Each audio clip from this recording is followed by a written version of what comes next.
নমস্কার, আমি ডক্টর অঞ্জনা শাস্ত্রী। আজকে আমি জুলাই মাসের রাশিফল নিয়ে কিছু বলবো। সবার আগে আমি জানাই যে যারা আমার এই প্রোগ্রামটা দেখছেন, সাবস্ক্রাইব করছেন, লাইক করছেন, কমেন্ট করছেন, তাদেরকে অসংখ্য ধন্যবাদ। যাদের কমেন্ট করেছে তারা হলেন দিব্যেন্দু ঘোষ, আলেয়া বোস, নিকিতা শর্মা, চম্পা মণ্ডল, স্বাগতা রায়, অনুরাধা ব্যানার্জি, রেশমি নন্দী, শুভ চৌধুরী, মৌমা চক্রবর্তী, আশা শাহ। আশা করি আগামী দিনেও আমি এদেরকে সঙ্গে পাব। আপনাদেরকে আরেকবার জানিয়ে রাখি যে আমরা একটি প্রশ্নের উত্তর আমরা বিনামূল্যে দেব। আপনারা কমেন্ট বক্সে আপনাদের মতামত জানান, আপনাদের কি সমস্যা জানান। এবার বলি, রথযাত্রার দিন পুরীতে কয়েক কোটি লোকের সমাগম হয়। এটা একটা বিশেষ পুণ্যতিথি। লোকে মনে করে রথের দড়ি টানলে বিশেষ ভাগ্যোদয় হবে। এই জন্য রথযাত্রায় পুরীতে প্রচুর লোকের সমাগম এবং এটা উড়িষ্যার অন্যতম শ্রেষ্ঠ উৎসব।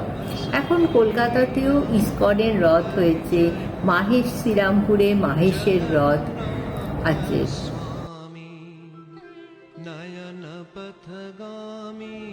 মেষ রাশি। মাসের প্রথম দিকে মানসিক চঞ্চলতা বৃদ্ধি পাবে, ব্যয় বৃদ্ধি পাবে, তবে কর্মক্ষেত্রে কিছু উন্নতির সম্ভাবনা আছে।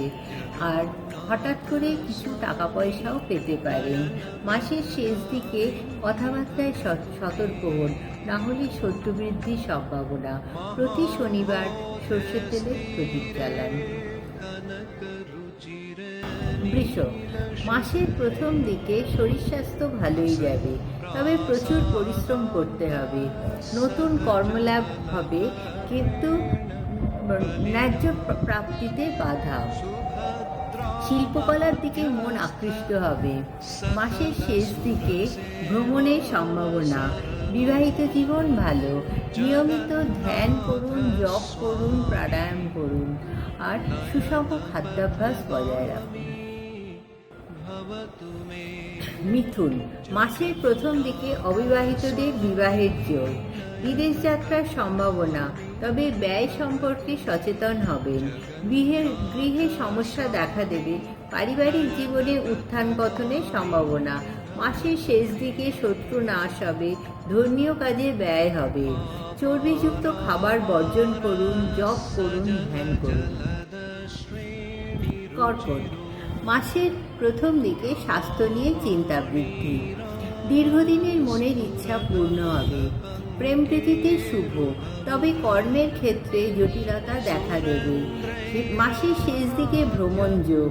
দাম্পত্য শুভ। প্রত্যহ ধ্যান করুন, জপ করুন, পুষ্টিকর খাদ্য খান, আর বজরংবলীর মন্ত্র পাঠ করুন। সিংহ রাশি।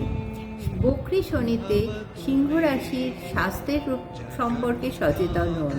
কোনো কোথাও অর্থ বিনিয়োগ করলেও চিন্তাভাবনা করে বিনিয়োগ করবেন।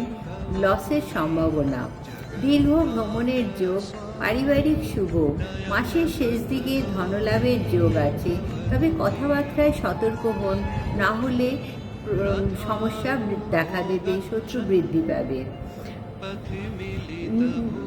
নিয়মিত সুষম খাদ্যাভ্যাস করুন, আর চুনি ধারণ করুন। কন্যা। হঠাৎ পরিবর্তনের যোগ দেখা যায়, তবে ভ্রমণ যোগ আছে। কঠোর পরিশ্রম করুন, সাফল্য আসবে।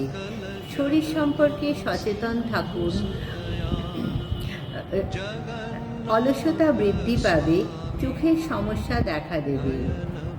নিয়মিত সুষম খাদ্যাভ্যাস করুন, ব্যায়াম করুন। তুলা। প্রথম দিকে শরীর নিয়ে চিন্তা বৃদ্ধি। মামলায় জয়লাভ। ব্যবসায়ীদের শুভ, চাকুরিজীবীদের পরিবর্তন। শেষ দিকে খরচ বাড়বে, দাম্পত্য মধ্যম। হীরা বা রূপা হাতে ধারণ করুন। বৃশ্চিক। অবিবাহিতদের বিবাহের যোগ। জীবনসঙ্গীর সঙ্গে সম্পর্কের উন্নতি। অর্থপ্রাপ্তির যোগ। মাসের শেষ দিকে গৃহ সংক্রান্ত ব্যাপারে শুভ। মাঝে মাঝে গুপ্ত শত্রুতা দেখা দেবে। প্রত্যহ সাদা চন্দন দিয়ে শিব পুজো করুন। ধনু, মাসের প্রথম দিকে মাকে নিয়ে চিন্তা বৃদ্ধি, আধ্যাত্মিকতার দিকে মন যাবে, ব্যবসায় উন্নতি হবে। শেষ দিকে স্বাস্থ্যের প্রতি মনোযোগ দিন, পারিবারিক জীবনে উত্থান পতন আছে। কপালে হলুদ তিলক লাগিয়ে কাজে যান। মকর, ধনযোগ, আয় বাড়বে, শরীর নিয়ে চিন্তা বৃদ্ধি, নার্ভের রোগের সম্ভাবনা, বিবাহের যোগ দেখা যাচ্ছে, তবে সন্তানকে নিয়ে চিন্তা বৃদ্ধি হবে, আত্মবিশ্বাস বাড়বে, পারিবারিক জীবনে উত্থান পতন হবে। প্রতিদিন লক্ষ্মীর পুজো করুন। কুম্ভ, হাড়ের সমস্যা দেখা দেবে, নার্ভ নিয়েও কিছু সমস্যা হবে, আর আত্মীয় কুটুম্বের সঙ্গে বিবাদ। শেষের দিকে ব্যবসায় উন্নতির যোগ। মাসের শেষ দিকে কথাবার্তায় সচেতন হন, না হলে বিবাদ হবে এবং শত্রু বৃদ্ধি পাবে। প্রতি শনিবার হনুমান চালিসা পাঠ করুন। মীন, মাসের প্রথম দিকে মানসিক শান্তি ভঙ্গ হবে, গৃহে শুভ অনুষ্ঠান হবে, স্বাস্থ্য সম্পর্কে সচেতন হন। মাসের শেষ দিকে ব্যয় বৃদ্ধি পাবে, কথাবার্তায় সচেতন হন, প্রত্যহ দুর্গা নাম জপ করুন। আজ এখানেই শেষ করলাম। যদি ভিডিওটা ভালো লাগে লাইক করুন, সাবস্ক্রাইব করুন, বেল আইকন প্রেস করুন, কমেন্ট করুন। আর কারো কোনো সমস্যা থাকলে কমেন্ট বক্সে লিখে জানান, আমরা আপনাদের সঙ্গে আছি। নমস্কার। निहितमचलं निश्चितपदं जगन्नाथ स्वामी।